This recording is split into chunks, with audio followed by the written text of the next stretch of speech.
right, testing, testing, testing. Can everybody hear me? Can you see me? Can you see me? Oh, can you see me?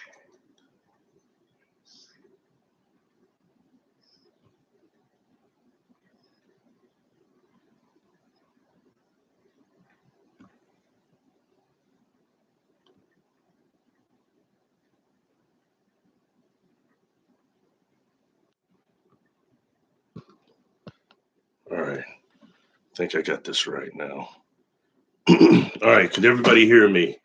I've got on here before that people couldn't hear me or see me, but I think I got this right. I'm coming directly through the YouTube studio, but I think it works. Yes, here's you too. Okay, great. Thank you, thank you, thank you. Thank you for everybody that decided to come and hang out. I've kind of been hanging low for a little while. So, I'm going to start this off by, first of all, saying hello to everybody that's here. Um, Jonaside, Jim, Amy, I think Jessica's here too. Thank you all for coming. I appreciate you all being here. I very much was worried that possibly nobody would show up this time. Anyway, sorry.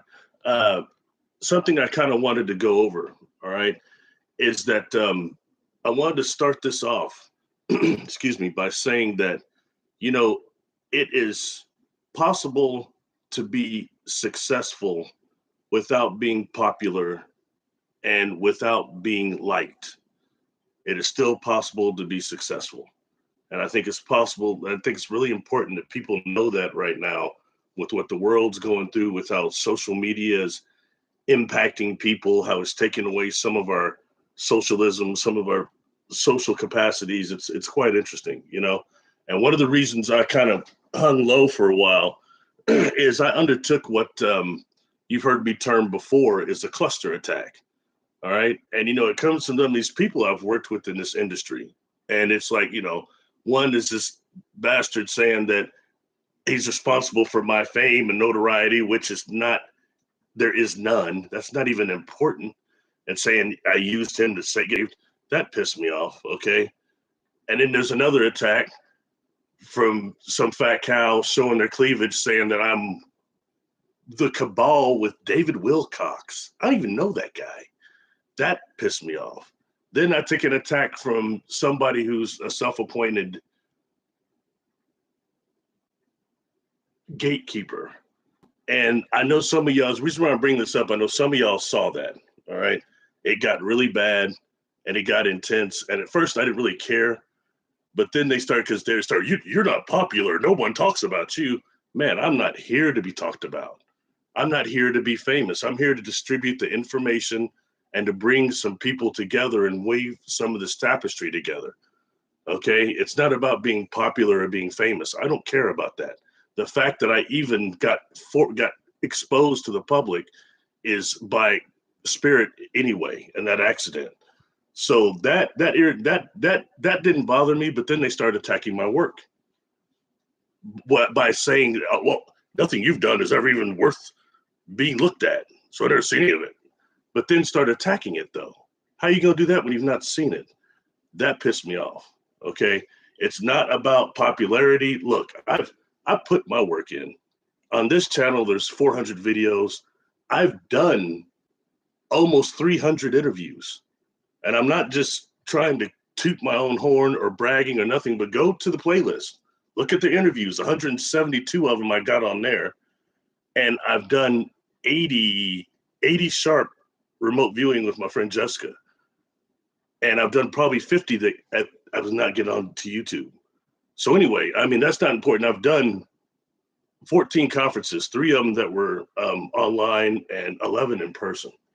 And I met a lot of people doing that. And it's just a blessing, So I'm not trying to be popular in that way. And I can't believe it went that far. So that ticked me off. And I watch people that come out of nowhere and start acting like devils.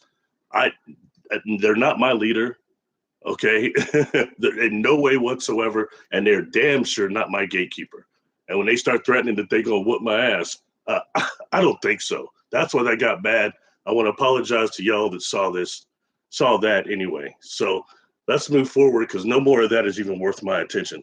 But that's what you encounter with these groups out here, you know, in social media. And I think it's kind of primed me into what we're going to talk about now, which is neurocognitive law.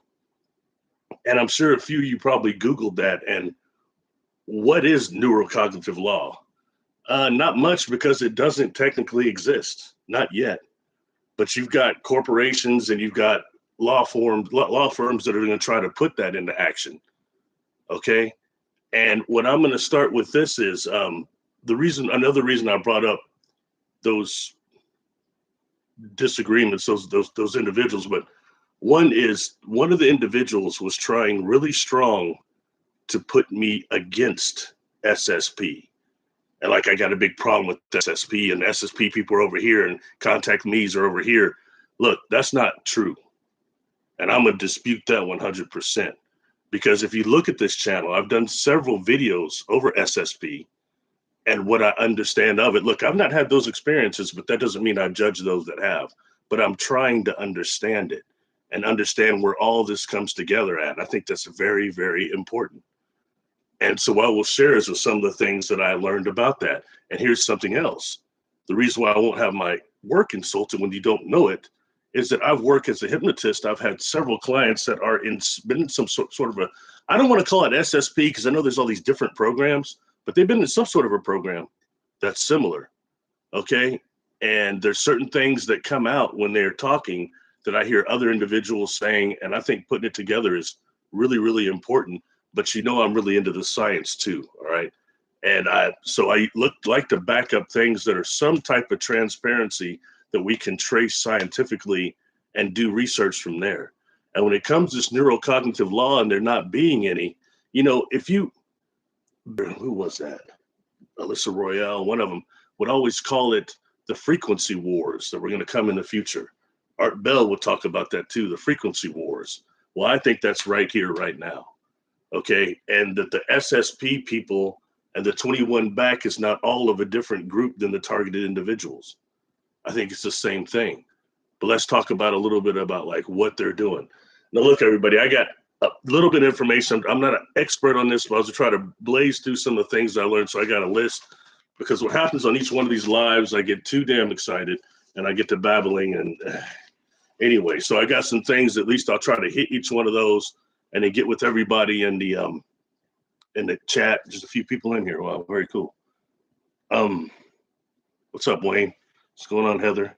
Like and Claw. Candy Zippy, what's up? Yeah, very cool. Thank you all for coming. I appreciate it. Anyway, sorry. I digress. Like, that takes much for my ass to digress. Anyway, going back to cognitive law and the fact that there's that company that's called, was it Plantier? The Plantier company, and I have some pictures. Let me see if I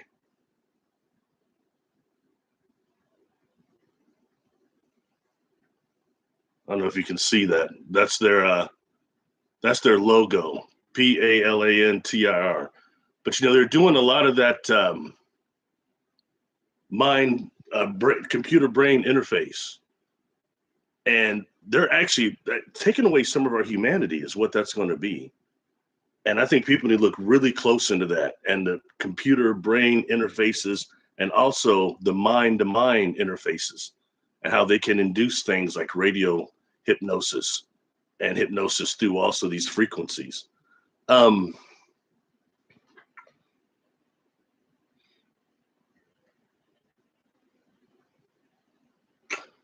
Okay, there was a book. I'll try to put up.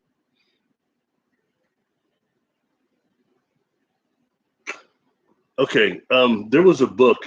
I'll try to put up the pictures later. There was a book. It's called Operation Mind Control, and it involves where they start talking about. It's from the 70s, but they're talking about how, I've got a picture of it. But anyway, everybody can look that up. But they start talking about how the abduction scenario is being generated through neural programming and neuroscience in that way. So I mean, it's going way back, and I think that that's what we're finding, that some of what they're doing. All right. And there's a company that I put up here that is the first thing on here that is, it's actually Desiree and like Dr. Jesse's company. It's My Nexus. And they've got on there, you go to that website and check out the services. They do body scans, like multi-body scans. And that starts taking us into things like what's called Y-band, the wireless body area network. Look that up, okay? And I got pictures for all this stuff, but sadly I'm not on the right platform, so I don't know. I can put them up later, but I'll get all distracted and I'll be here forever. Anyway, I can put them up later, but I'll get all distracted and I'll be here forever. Anyway, the wireless body area network, Y-band. All right. And then the fact that what they're doing is you've got them not just hitting people with frequencies, okay, and the different technologies like the voice to skull and all that. So I won't go over that as much, but they are using a type of like drugs and nanotechnology that creates self-assembling biosensors and semiconductors in the body. Use a wire body area network. And then they're hitting people with the frequencies on top of that. Okay, so that takes us into things like dream manipulation, all right, dream engineering. You know, I was recently briefly talking with Arkeem Ra about that. He said he wanted to get together and talk about it. That's somebody I think he's been through exactly what he said. I think he's been experimented on. I think he's been through all that stuff. And I'd be very interested to see what his body is scanning, because what My Nexus does is they're one of these individuals. They're a company that does the body scans, and they show areas of non-natural frequencies to the human body that people are emitting. I've seen some of it, and I've seen it from other places too. That's very fascinating when you get to that. Okay, and also,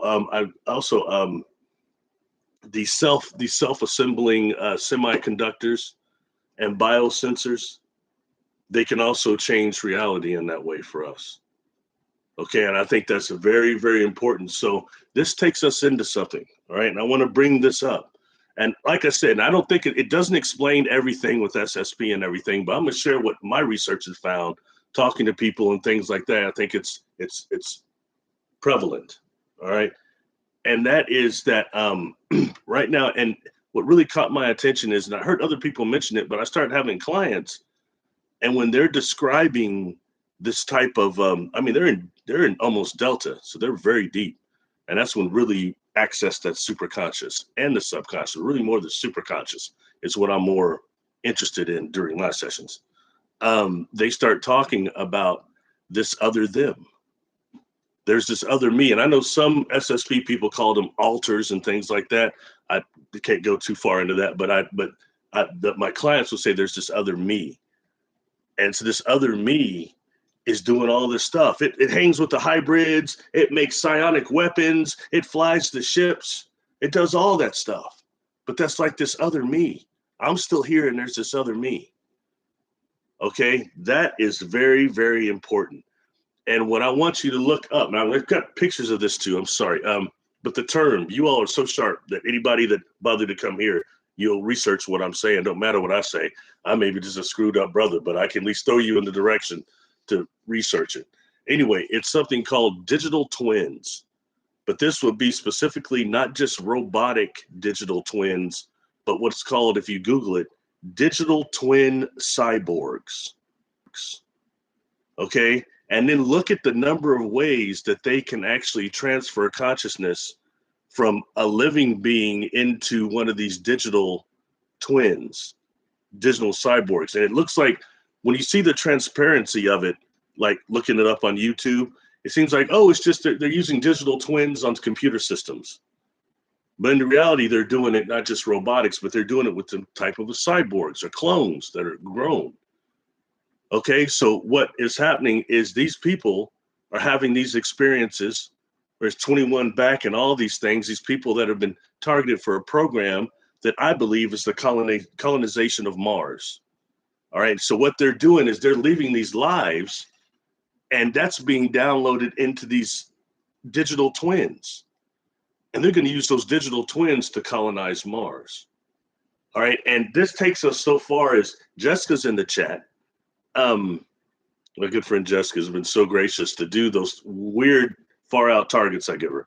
But this takes us into the TRAPPIST-1. And I'll tell you, that was one, like I said, it's all good. It's all good when I give the targets, but then I think maybe what comes back will be what I'm either picking up or similar. And sometimes it just don't be. And that's one that wasn't. And, she started talking about the word, I hadn't heard that term, mid rises. She kept saying mid rises. The first thing she says is, this is Earth in the future. It must be. It looks futuristic. And this is, again, for those that don't know, TRAPPIST-1 is the solar system that is in Cygnus. Anyway, so it's not all that far away, but it's got actually 4 planets that are within the habitable zone, 2 that are really deep within the habitable zone, or the Goldilocks zone, as they call it. All right. So anyway, when she starts seeing that, and then after she stops describing like the environment and the high rises and stuff like that, she starts saying, and was it with the slavery? They can't let slavery like that go on in the future. And that caught me off guard, the slavery thing. And I mentioned it before because that kind of ties into when I talked to Tony Rodriguez, what he said, like I mentioned before, when I met him the second time, not Cocoa Beach. Gosh, I can't remember now. Sorry. But anyway, we got to talking. It was just him and I. And when he was talking, he wasn't telling me, hey, Barry, I'm an SSP guy. I'm a super soldier. That wasn't the term he used. He kept telling me, man, I was a slave. And he started dropping tears. It was very emotional, So that takes us into William Tompkins, who made statements on Earth Files a couple of years ago, saying that the Milky Way is one of the more less advanced galaxies, and we still deal with slavery, lower civilizations that are doing advanced slave trade. Okay, now that takes us into what Jessica said, what Tony said, and also what I believe how that place was constructed. Was that TRAPPIST-1 constructed by digital twin cyborgs, excuse me? I mean, it takes us like the thing in the Avatar and takes that a little bit further. And it takes us back to Mars. Okay, so something interesting, something else I talked about with Jessica, and I know everyone's really hot right now on the 3I Atlas, that comet / asteroid. That's all of a sudden people say it's going to hit us. No, it's not. Look at the science. It's not going to hit us. And to be honest, I'm always looking for what would be the living library, as Barbara Marcinik called it. We have this book in here somewhere. Oh gosh, you all can look it up. It's called The Living Library. But she talks about what science would call a Bracewell probe that was sent out of here, thousands of years ago, kind of like V'ger on Star Trek, the original movie, collecting information and coming back.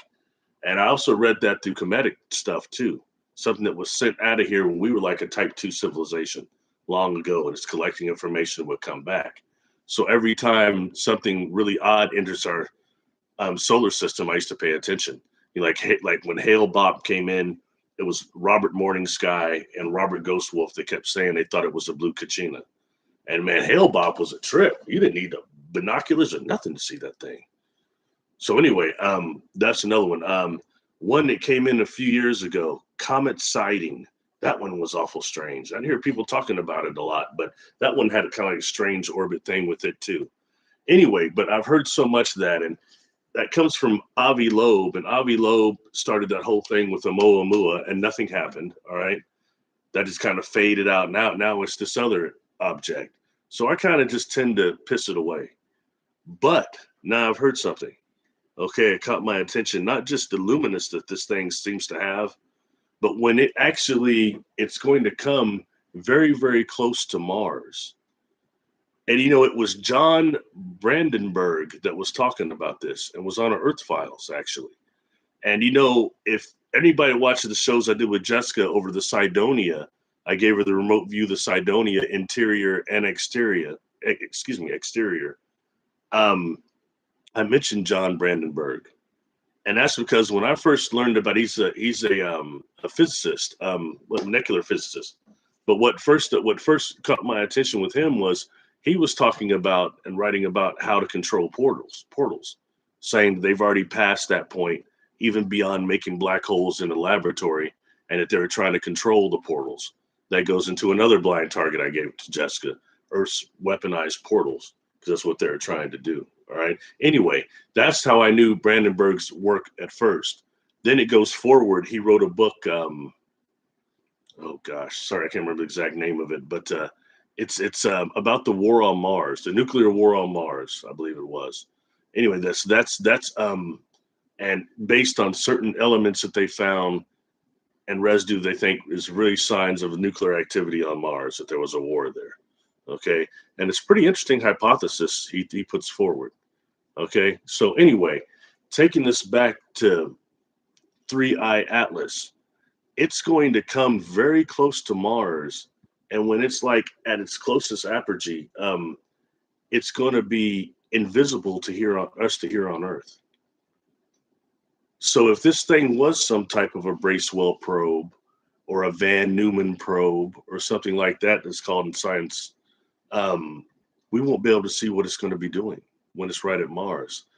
And that sounds to me almost just the perfect plan to send something in here that would avoid us to a degree and seem normal and then not be seen and whatever it's doing. And for example, if it's a Van Neumann probe, a von Neumann probe is self-replicating, okay, and a Bracewell too, for that matter. But is that what this is? So it's just things like that. And I mentioned before, asteroid Bennu, and they sent that satellite there, Osiris Rex or Osiris Rex 2, either or. But that's what they sent there, collected that material and brought it back. Okay, and when you start looking at that, I just recently saw the Smithsonian or somebody put another thing up about that sample from Bennu. But Richard Hoagland was talking about, when it first came back, said that under the electron microscope, it appeared to have almost pico gears, smaller than nano, like pico type technology inside of it. And it was really suggesting that that's some sort of a craft, an ancient craft that's in ruins now, or prehistoric, or petrified. And the same thing with the moon rocks. They said the moon rocks that's on the president's, I don't know about if it's on Trump's, but it was on Biden's desk. I'm sure, I don't know if it's just a deal that stays there or not, but it was a piece of moon rock that under the electron microscope looked similar, to the point that I mentioned this before, but Richard Hoagland was telling people to go to the Smithsonian. There was an exhibit they were showing this asteroid Bennu rock, and to take pictures of it with their phones and things, because he was convinced that they would change the sample. And he says that's happened before. So anyway, just put that there, okay? So, and this is what I want to bring this up for, okay? Is if this is right, and that's how they're trying to colonize Mars. They've been doing this for a while with this digital twin cyborgs, all right? And all the activity that's going on there, including the activity that Jessica saw on the surface too, and our colonization and this thing coming, is it going to stop that? Is it got something to do with that interference, or what's going on? You know what I mean? So that's going to be more the SSP people and all that know all that more than me. But I think it's a valid food for thought, things for us to look at. All right, now I'm gonna look over this deal. I've already been talking too much. This is going too long, but I'm trying to. Okay. When it comes to okay, we can identify one thing that's very interesting is that when dealing with this, like these scans, these wideband multi-body spectral scans from things like technology that is like non-linear junction detectors and scanners. All right, that's the way, and that's the way to scan the wideband on somebody too. All right, and finding these frequencies, the body is these unnatural frequencies that being emitted, whether it's from these self-assembling semi biosensors or semiconductors or otherwise, but they can be traced back. They can be removed and they can be traced back to their origin as far as where the signals come from. And what I've seen come up in reports is one, gosh, I need to really be able to get this up here. Hold on, let's see if I can get this up here. Hold on, let's see if I can get this up here. I might be able to do this. Okay, well, I've seen some of these. Sorry, folks, I don't know what the hell I'm doing. This is not like the other system, so I can't show it. Anyway, it's called. I've seen some of these frequencies traced back to something called MILSATCOM, MILSATCOM. Okay, and if you look at what I'm looking at, an emblem that I can't show you because I'm basically disabled. It's a MILSATCOM, Global Network and Global Power. So that's MILSATCOM. I'd never even heard of that. It stands for military, and it's all entertainment only, military satellites. And their opening budget was $2.4 billion. Their estimated budget by 2035 is $80 billion. And I never even heard of these people, that part of the military.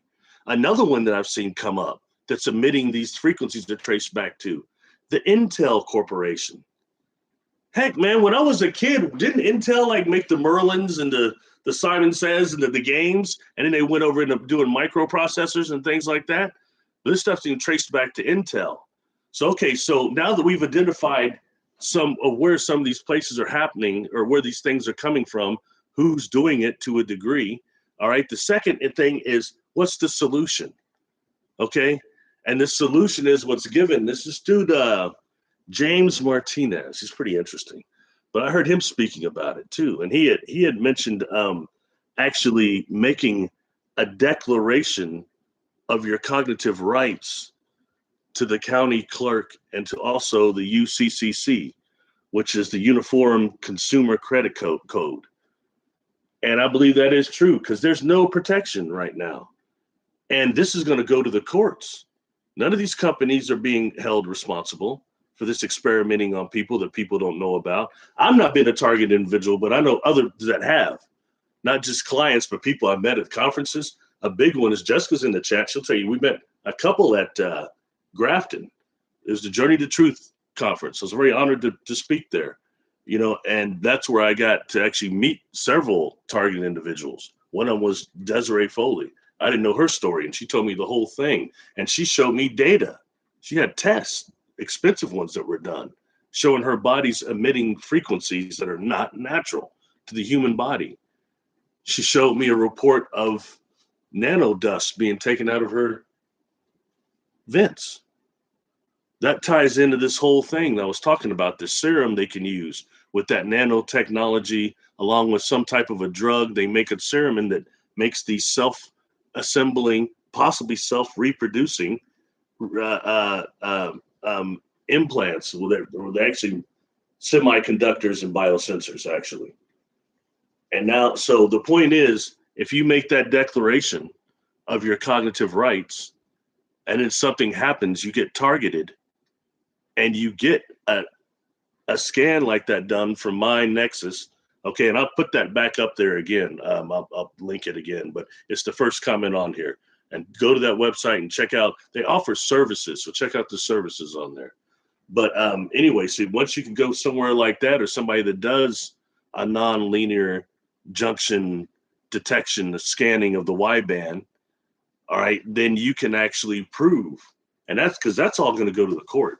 That will end in the court in the end, this whole targeting people things. And look, so that's, you know, that's what I've discovered. And I'm not saying it covers everything, okay? I'm not saying it explains all SSP. I'm not saying that at all. But I think that a large portion of it, the people, and I want to know why the encounters are so different, you know, between us. Because like I had a couple of Native American friends that I knew that they would get upset about the SSP thing. They said it was disrespectful. And my friend, before he had passed us, he had said that too. He said it's disrespectful to those of us They've had cultural contact for millennia, you know, for hundreds of years. The whole thing but I don't agree, but I believe that that's the frequency wars, and it's also the loss of our humanism.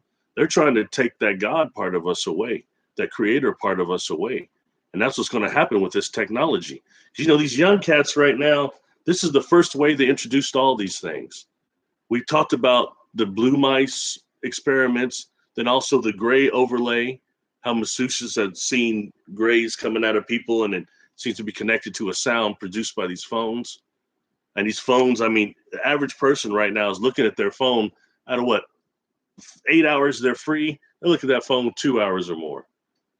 We're not really supposed to be doing that. We're supposed to be interacting. It's going the wrong way. And I think when 6G comes, we're in serious trouble. We're in serious trouble. And I've even heard to the degree that people that got the shot, okay, just saying this is entertainment purposes only, that they can be turned into superconductors themselves, energy conductors, through these fields that they're using. And there's some type of a nano that was involved in that shot. I don't know. Just like I said, just entertainment. I don't want to get in trouble, and I'm not trying to get targeted either. God knows. But anyway, so that involves a solution. Again, that's writing a formal declaration of your cognitive rights. And just recently, in fact, to back this up, okay, just recently, the governor of California, she had passed a law that was protecting people's brains. Look that up. I mean, okay, so that, when I talked about, I did a video that I got attacked over. It was called Hijacking the Human Brain. And that's exactly what this is, hacking the human brain. Sorry, hacking. That's exactly what it is. It's hackable. Okay? So that's, so this is giving a declaration, your cognitive rights, that your brain is yours. Your thoughts are yours. Okay? And that, another one, there was a Congress testimony about neurostrike weaponry on the brain. And it was an attorney, I think her name is Anita Toledo, and that's in Texas. She filed that. It's like one of the first ones on record for target individuals. But that's what this needs to come down, because there's nobody to help nobody on this. That's why I thought neurocognitive law was important to talk about this time, and acknowledging the people that are going through that, because the clients I dealt with, it was quite traumatizing what they went through. In fact, one of them was sent to me by Tony. And you never know what's going to come out, especially regression, what type. And it's really a trip when you're dealing with somebody that's coming to you for like a total different hypnosis session. And then that winds up coming out that they've been abducted, or they've been in one of these programs, or they were almost assaulted and tried to get put in one of these programs. I mean, that stuff is about as real as it gets. So I'm blessed to not have been a part of that. And I know I represent a bunch of people that weren't. And I don't know who's the majority, but man, it's important that we all come together. That's the whole reason I came forward when I got blasted. Not just because I wanted, melanated and non-melanated contactees to start communicating more, which I got blasted for. I got blasted by the Black community, by the white community. That's all right. Somebody's got to put their head on the chopping block, okay? And get people to talking more, getting more at those conferences, more biracial conferences, a little bit of everybody. That's what you saw in the Enterprise. You saw all creeds on there. And if you ever saw Star Trek, the original series cartoon, there was a whole lot of non-humans on the bridge that they didn't have the money to represent in the original series. Anyway, so I mean, it's just stuff like that. And I think for us to take a step forward. And what I'm worried about, and I'll get to chat right after this, I've talked enough, but is this way that they're targeting people that are both psychics, mediums. Every medium is a psychic. All right. Why I question some of these people that'll tell you, oh, I'm talking to Angel Michael, and I'm talking to these extraterrestrials and all this, but they're not a medium. They can't communicate with the dead. So how does that work exactly? Anyway, we won't go there.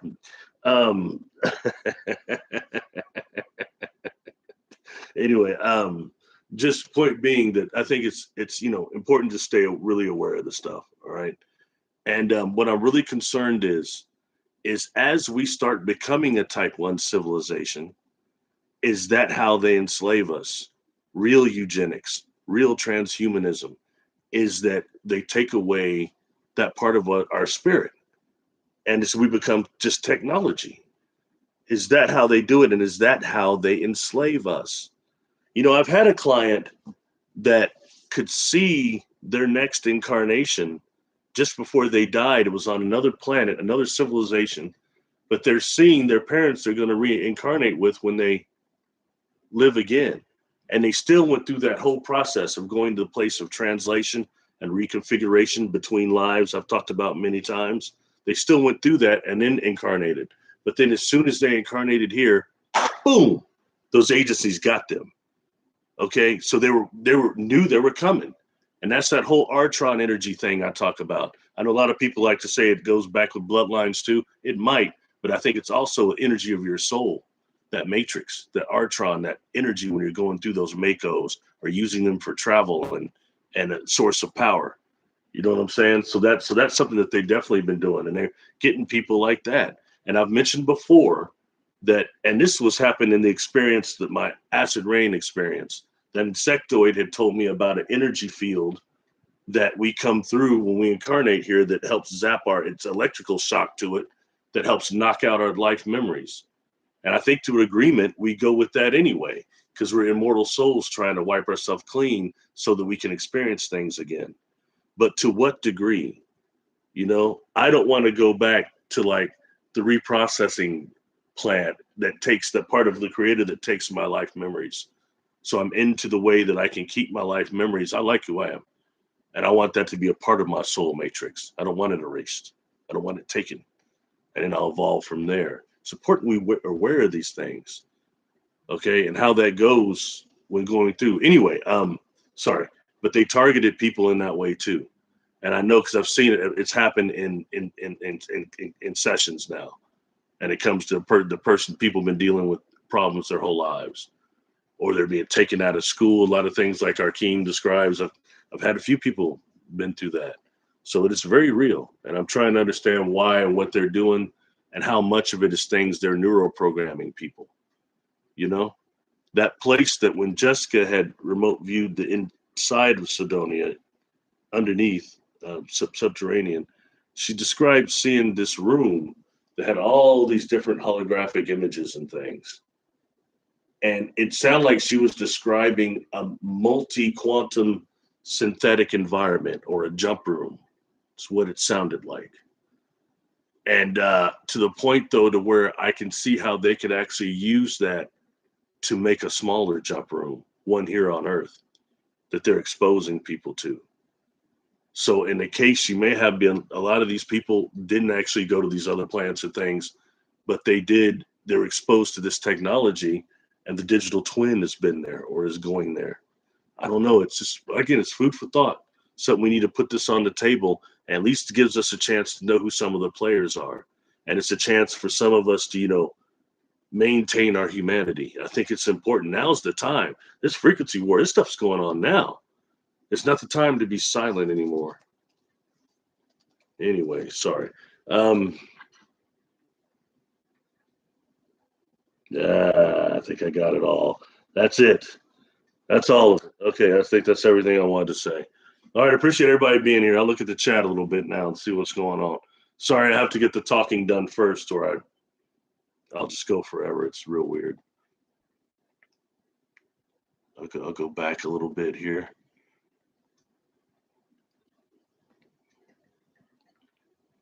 Yeah, thanks, Jessica. Millsatcom, thank you. Yeah, I apologize, everybody. I downloaded these pictures so I could show you and then screwed that up, but I'll be better next time. I'll get it hooked up. Yeah, Millsatcom. That one tripped me out. And anybody, it doesn't matter what I say. Research what their budget is, what it started off with, and what they're estimating it to be. It's not just me talking. It's a trip, And there are already colonies on Mars, so we're told.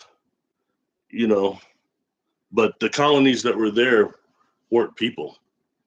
And that takes us into something else, because there's been, I believe, I've said before that the face to me looks Olmec.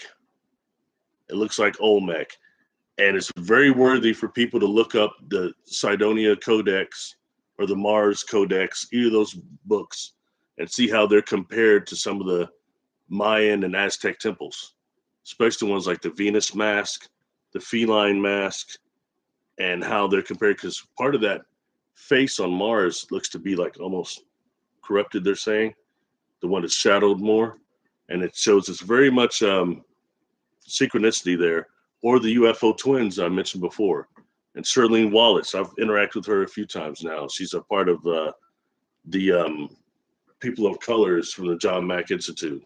There's several of us that are doing a panel. They're doing a forum there. Very cool too. Anyway, I think it's very worthy. She talked a lot about her experiences. She experienced Black people on Mars, and also a type of gray that was darker and smaller and darker. And that takes us kind of into what the big head scientists said about the beings from Tau Ceti, that they look more darker type of gray that actually Marvin the Martian was modeled after. So stuff like that. And I think that's very interesting that we just get down to what that is too. And we got to see what all cultures we're dealing with. That is important. I know people get, oh, we shouldn't be talking about that in the UFO field. Are you kidding me?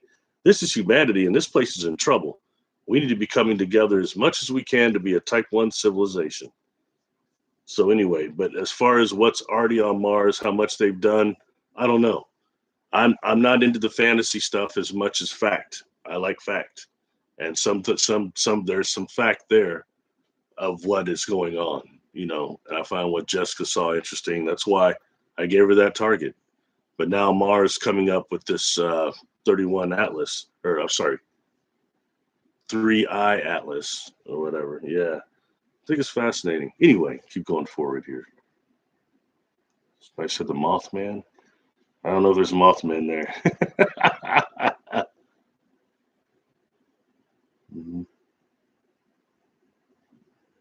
Wow.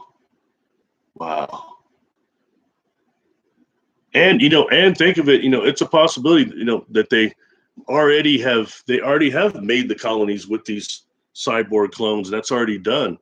And it's years before what they're revealing to us now. I don't disqualify that at all, and in that way. So if you're somebody that's been chosen for that program, you're going to have these experiences bleeding through in memories.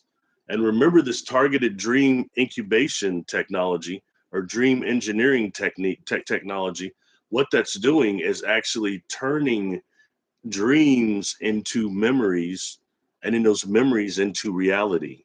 So they're still hitting people at frequency. These people are going to be having new memories surfacing all the time. You know what I mean? And whether the problem is, are they immediately being downloaded to these digital twin cyborgs, or was that already done? It's fascinating when you really look at it that way. And more than that, when look at the techniques, when you Google digital twin science for the consciousness from one unit to the other, check that out, and how it doesn't. And there's certain techniques that will not harm the human body very much at all, the subject itself. I think that's what's going on a lot, and they've been doing it for a while, but I think that there's a reason why we're having a wave of it now. And I'm wondering if that's the way they're going to try to enslave us to where it becomes some sort of a weird matrix thing or something. I don't know. Anyway, so food for thought, folks. I don't have all the answers, not even a few of them, but I'm trying to get them, Mugs. All right. MK Ultra. Yeah, I know everybody says MK Ultra now, and it's of course DARPA, ACIO, right? And then what's the other one? The first one of those organizations I had heard about was Kruger. Then I heard about DARPA and all that stuff later, but Kruger was the first one. In fact, when I first came forward, there's a gentleman that looks like came forward. There's a gentleman that looks like the John O'Hurley. Used to do the Family Feud with the gray hair. But he kept saying he was a member of Kruger, and he started showing me some devices that he said he had seen. It was quite interesting. It's testimony like that, and it's people that don't go public and you don't hear about. So it's really interesting. What's up, Wayne? What's up, Tanya? Thank you. Thank you for watching anything I'm doing or talking about. Ooh. Oh, thank you. Thank you. Okay, cool. I'll try to go back down now. Sorry, I wasn't watching for the whole time, so I got behind. Amethyst. Amethyst is a good jewel.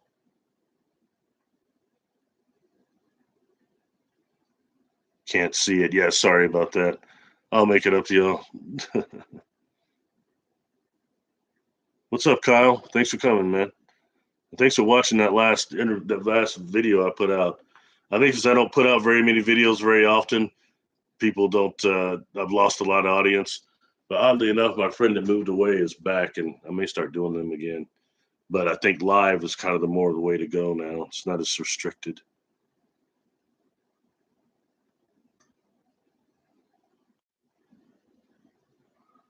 What's up, Amy? Mars, yeah, I think there's a lot going on there. I mean, it's very interesting. I mean, like I said, I don't have all the answers about it, but there's it's a place of interest, even more than Venus, I think, to a degree. Jonathan, what's up, Daryl? Rocky Mountain Skywatcher, welcome. What's up? I have portals on my property that I'm keeping closed. Anu 221. Oh man, I can't pronounce the last word. Intel. Anyway, that's interesting, isn't it? Because a lot of times, well, on every property that has one portal, there's always going to be another one.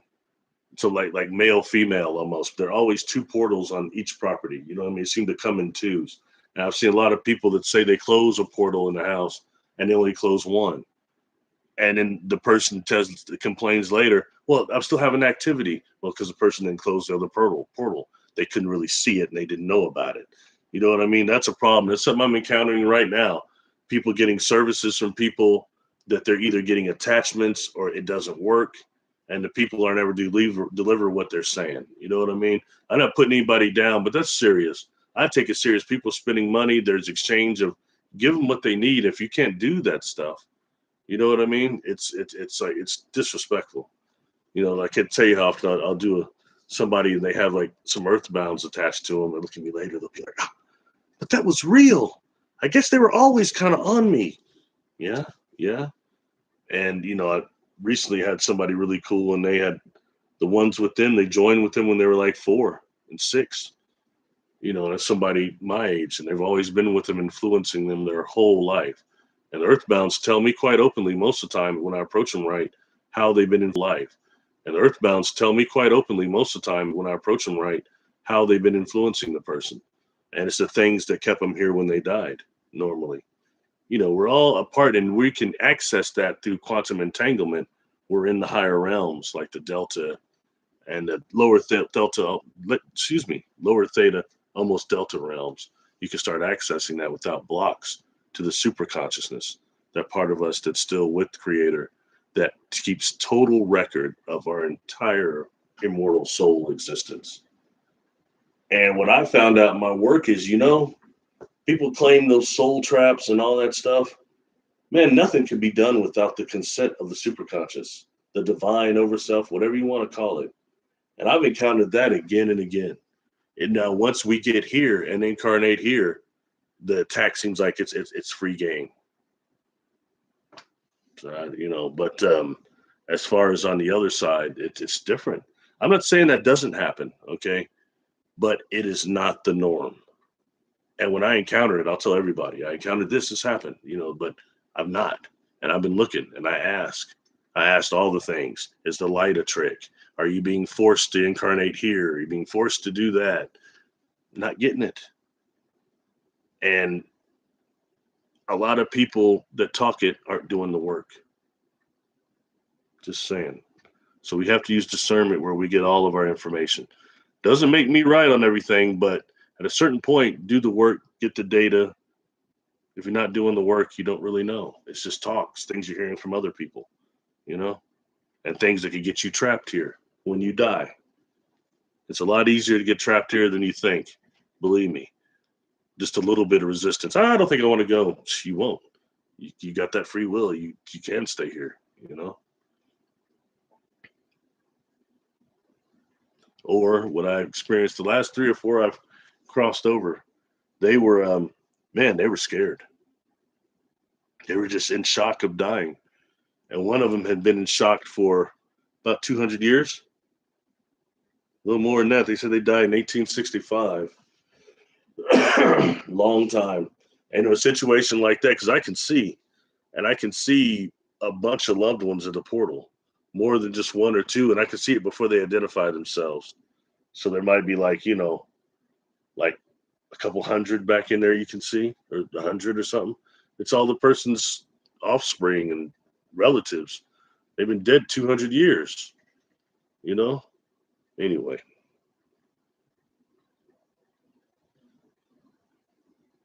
Familiar with V? Yeah, as I've seen Amy.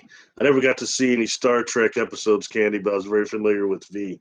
Oh, V with the Beastmaster. Yeah, Mark Singer, right? Yeah, the Beastmaster. You know, I think what made that show forever famous is when there's the gal did it, and the guy that was also on the TV show The Phoenix, and he also played Judson Scott, and he also played Khan's son on Star Trek 2. She ate the rat. That just kind of put that one on the map, didn't it? But you know, it's very interesting when dealing with, of course, their concept of the reptilians and all that's going on. It ties in a lot with They Lived, although they don't quite look the same, but they kind of the same concept there.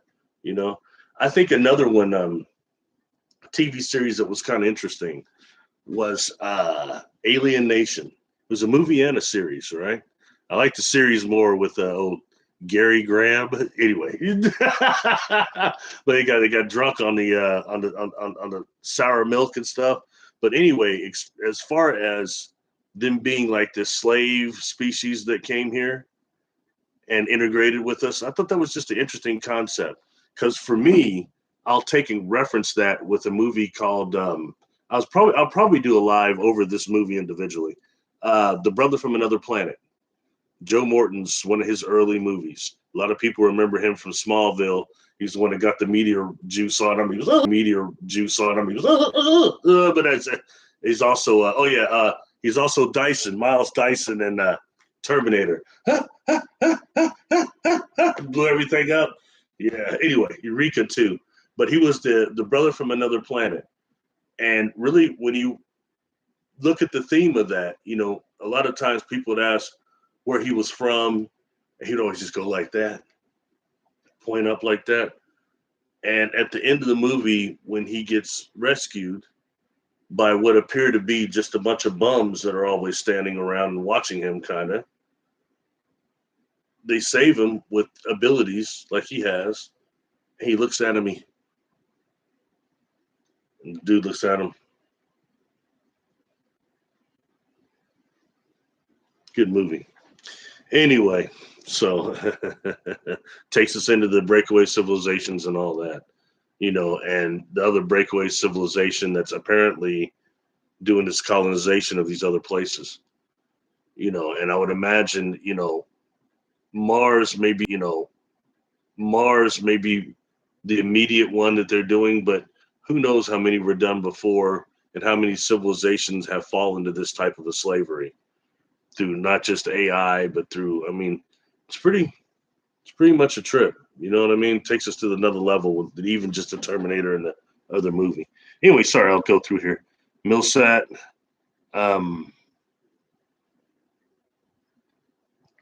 Tanya, ADHD meds prescribed are definitely activating nanotech environmentally and internal to fungi is involved too. Finding waking and dream state experiences with non-human required. I take RX. You know, the fungi part, I would ask you what type of fungi that you believe is involved with that. And I say that because I think maybe our concept of fungi gets slightly misinterpreted with when it comes to this with oh gosh, I did a video on it. Oh man. Oh man. Shit, I'm sorry. I cannot remember the name of it. It's but it's a different oh yeah, Wetico. And how Wetico is described as being this type of a virus that comes Weitiko, right? Wetico. But I think that it's kind of described me a type of a fungus too. And I say that because I've had a lot of experience with fungus in my experiences, and none of it was negative in that way. And also, when we start thinking about civilizations type 2 or 3 that might have reached out and tried to help us, we have to examine. I mentioned this, I try not to repeat myself too much. The radiotropic fungus, okay, that's growing on the line on the walls of Chernobyl, and how it like also and also there's the other one too, the Changa, but more the radiotropic fungus uses the gamma radiation to converts it to the life cycle so it can grow. And that's almost the Hulk thing. And I mentioned before that there's actually some scientists that were kind of these anonymous people that will talk to me, email me sometimes. That's years ago in 2014.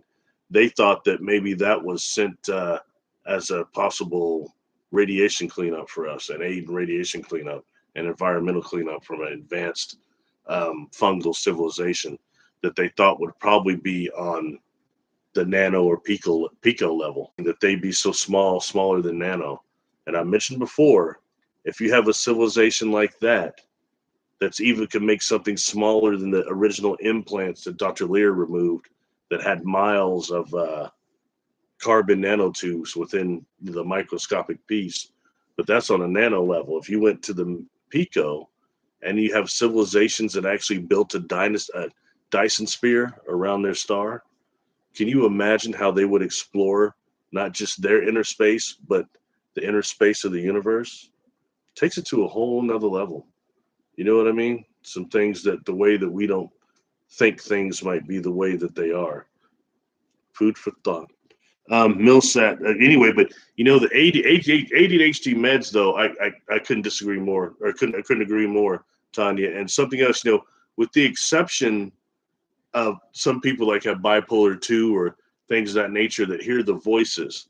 You know, some of those meds, the voices just they try to kill the patient, the client, saying that, you know, don't take those meds, don't take those meds, because there's certain one like bipolar 2 that the meds will kind of calm the voices down a bit, just in situations like that.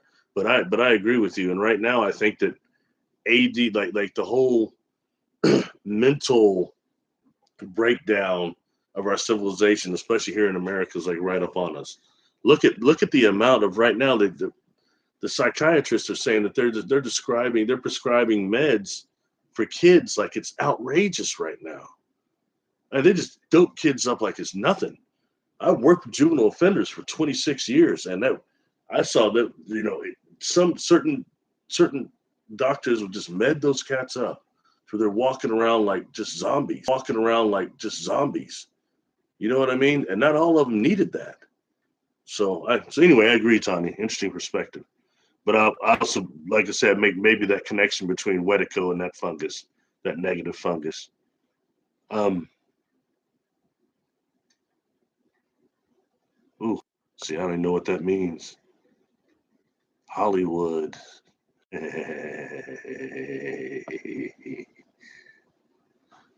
Amy, I think I'm still under programming, Barry. I'll make a playlist and try to add testimony I can relate to. Wake up the middle of the night, panicked and erase everything afraid. Amy, do you think do you think you've been exposed to dream incubation technology? That type of thing, the dream engineering? You think they've been getting you with that? Wow. And do you have like vivid dreams like that, like nightmares or night terrors? It's interesting. I'll try to scan down and see your answer. What's up, Jessica? Okay,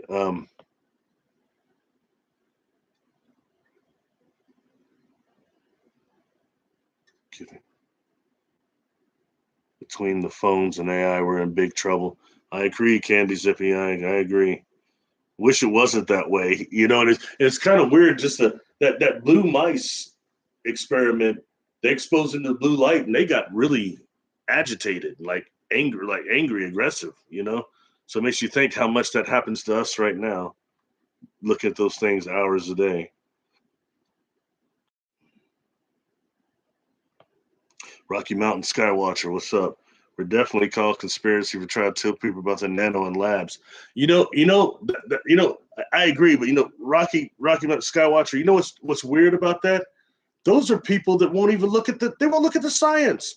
I by no means say that science explains everything, but when it comes to stuff like nano and labs, that's not just us talking. They can look that up and look up someone like in Australia and some other places. They have that new those new implants that are super expensive. I mean, like way in the thousands, and they're like almost biodegradable, I think, or something. And I've done a video. If you go to the playlist, well, just it'll probably come up early. It wasn't that long ago, but it's another video. I've done 2 videos over implants, and I put that company on there in that video, the pictures of them and some of their stuff. I mean, and sometimes some of the things can be pulled out of people that are those company too. Those companies making stuff too. There's no neurocognitive law, so there's all sorts of stuff going on. Yeah, but it's a shame. It's a shame, Rocky Mountain. I wish they'd read the science a little bit. That they would know that we're not just talking. That could be proven. Make my candy get see before I never had one. It's new to me. Should be calling anywhere. Entertainment purposes only. Yes, definitely. I'm already been banned enough. I don't need any more.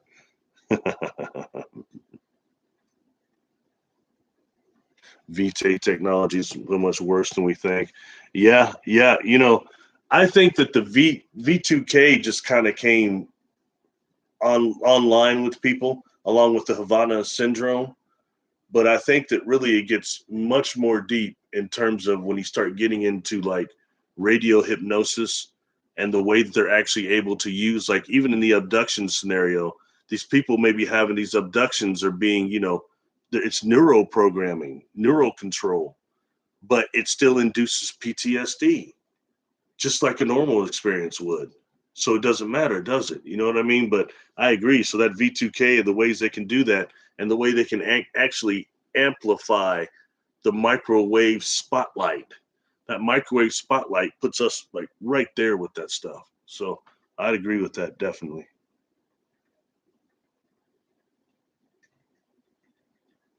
What's up, Amy? Just bought my first computer. Well, the way I work them, you would think I did too. I'm not very good with them.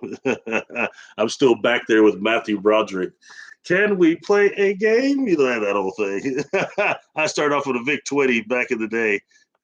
Something that would be in mothballs right now. Probably worth a lot of money if you got a good working VIC 20. That's like an antique, right? Oh. Antidepressants for dogs too. I will try hemp chews for my Willow. Right on. Man, I was watching this deal. Does anybody remember the diving horses? How the horses would do all those dives, they'd go up there and dive off. And there was a lady who was really famous for it. And like one of them she had her eyes open, and I think she hit her eyes and they say she went blind. But she still kept for 11 years doing those horse dives with blind like that. Anyway. Sorry. It's kind of right up there with the wrestling bear, terrible Teddy. Oh, geez, yeah, let's go and wrestle with bears, Anyway, fungi or mycelium, tiny to operating to communicate message impulse like internet summarize.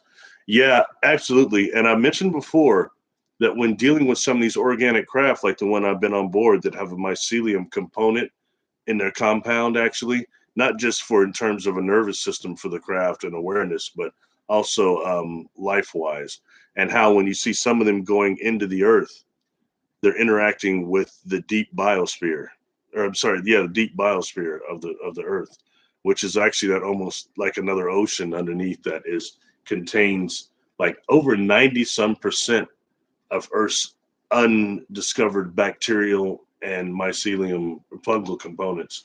So when we start dealing with that type of symbiotic craft, sorry, not just symbiotic, but sentient craft, sentient and symbiotic, and dealing with the earth in that way as an organism is very important, you know. So I think that's kind of missed in the facility in the contact scenario too much.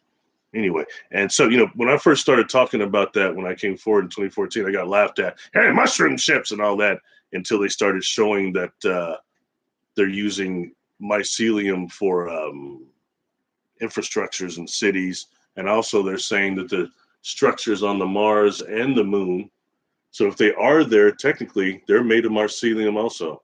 They're mycelium housing. Anybody can look that up. And even more than that, they're using a mycelium type of shield to defend against radiation at the space station. And that's something that they've been trying to put together. And they're also trying to use mycelium skin to cover some of these mushroom robots, these mushroom cyborg things. That takes us into Jessica's remote viewing. She remote viewing the Moai for me. Well, that was a weird one. And she kept talking about mushroom robots and all this stuff. And that came up with the target when how were the Moai moving? And she kept getting that, several that in that data. And that had me looking up what's some type of a biodroid. It's if you go to the internet here, you type in on Facebook or YouTube, excuse me, mushroom robots. It'll come up, these biodroids that they have that I think it's the University of Connecticut is designing them. But I mean, look at the way that they walk and stuff. That's technically the way the Moai would have moved across the Easter Island, opposed to like a team of scientists and hikers going like that with the ropes, and where it's going like that, and that's the way that doesn't make any sense.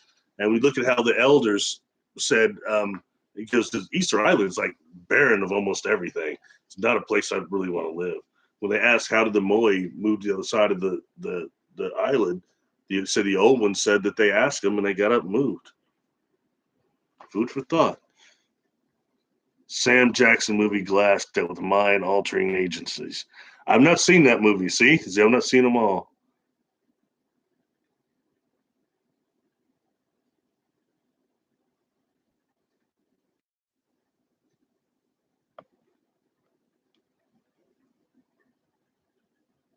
Yeah, mushroom robots. Yeah, definitely.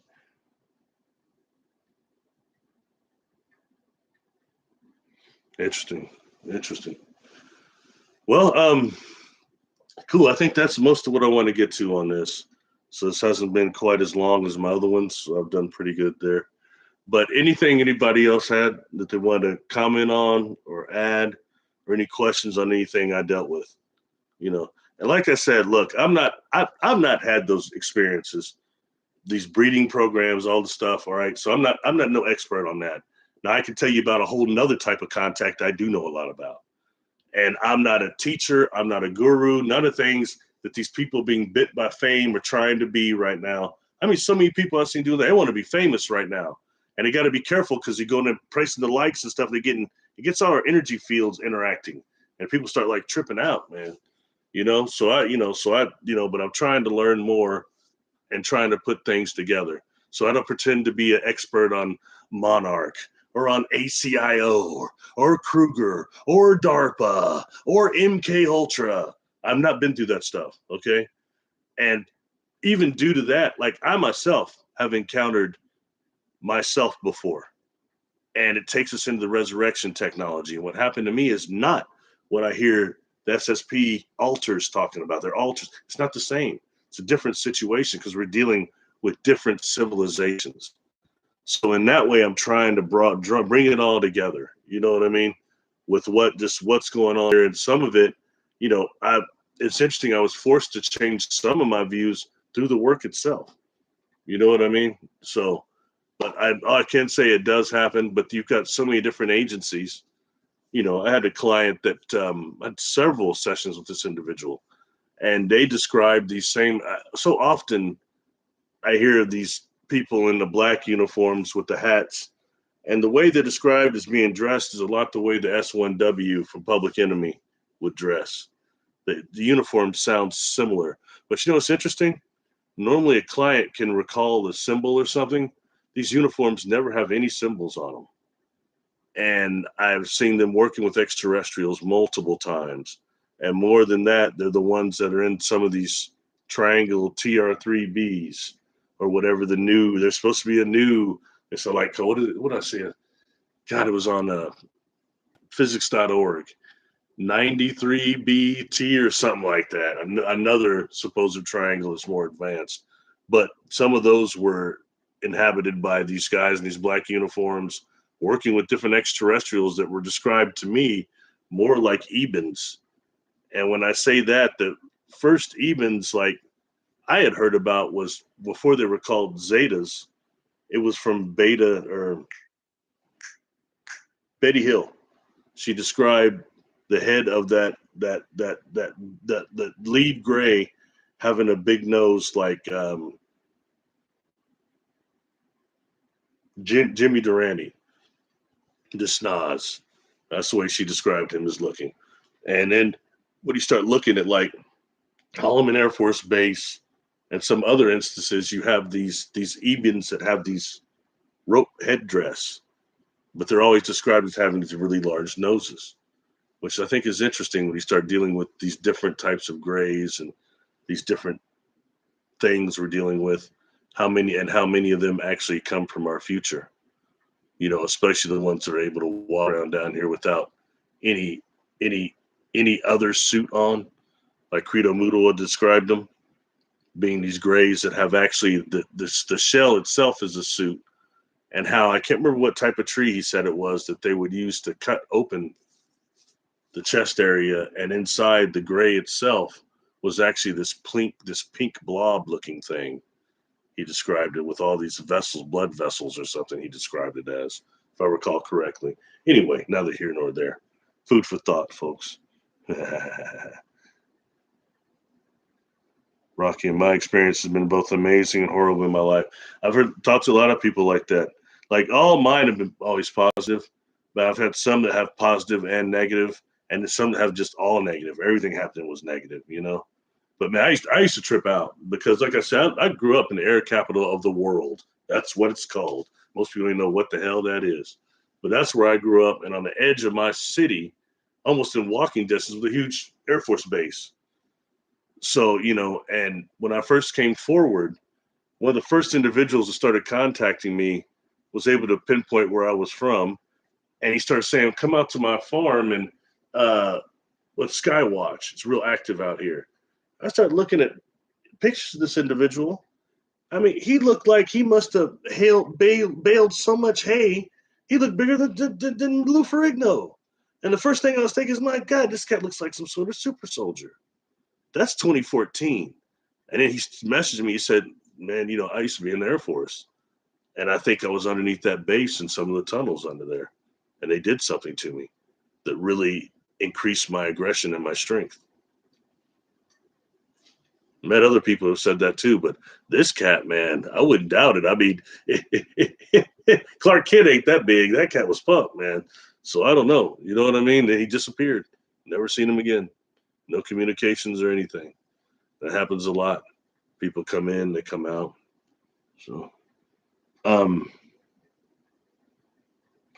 Barry, what do you think about? Oh, what's up? Oh, Leah, yes, good person, my friend. How you doing? That's our friend that took the picture of Linda Moulton Howe and I. I'll never forget that. How you doing? It's good to see you. I'd mentioned earlier that when it comes to the 31 Atlas, is that I kind of blew it off, kind of like the Oumuamua thing at first, but then I started seeing when it's emitting that light, it's kind of interesting. And the thing I find even more interesting is that when it comes in, people say it hit Earth, it's not going to hit us, but it is going to come very close to Mars. And when it's at its closest apogee of Mars, it's going to be on this plane that it's invisible to us on Earth here.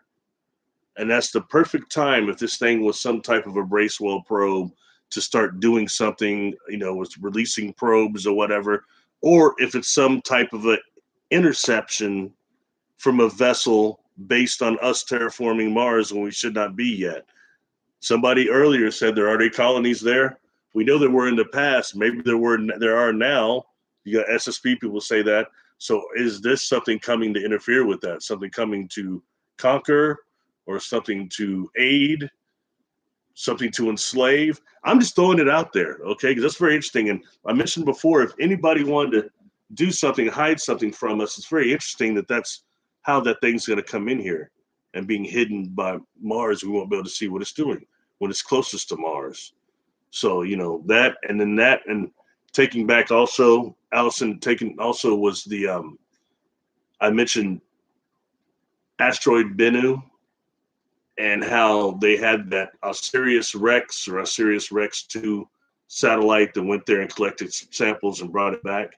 And underneath the electron microscope, Richard Hoagland kept saying that it looked like it had even smaller than nano, almost pico gears. And it looked like it was some type of possibly some type of a spacecraft that's petrified. And, you know, just tying that into what I mentioned on Jessica's show before is you've got these other near Earth objects that, why isn't Avi Loeb and them looking at that? Like SKG 344, that's one. VG 1991, HO2, gosh, I've got it on my notes here somewhere. There's several of them, earthbound objects that they're not looking at like they should. And are perfect things for to be like space junk from when we were a type 1, type 2 civilization before the Dryas period or any of that stuff happened. So, you know, again, food for thought. So I'm always looking to see if it's if it's possibly one of these Bracewell probes that was sent out from Earth before, like in the past, and it's collected information like V'ger from Star Trek and coming back. So that's my thought on 31 Atlas. And when I heard about how close it's going to get to Mars, the person talking about that was John Brandenburg. And I mentioned before he had did the show or wrote the book over the Mars wars based on some of the minerals and molecules that they found there. It thinks there was a war on Mars. So yeah, so that's it on that one. So we'll see. So I'm not discounting it as being just nothing now, and I'm very curious what it'll be doing when it's at Mars, and also what signals have been gotten from it. Has anybody got any signals from it? You know, whether it be not just like radio signals like SETI, but also optical. I did a video a while ago about OSETI, OSETI, which is the optical search for extraterrestrial intelligence. What are they getting optical off that thing? You know, since it's emitting light, and, you know, do they have any mediums or psychics got anything off of it? What are remote viewers getting? All these things. So anyway, thank you everybody for being here. Let me go through.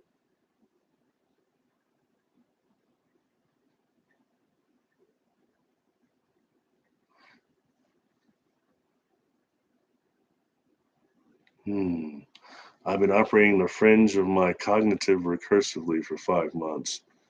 Convenience, notice that. Do you mean recursive as in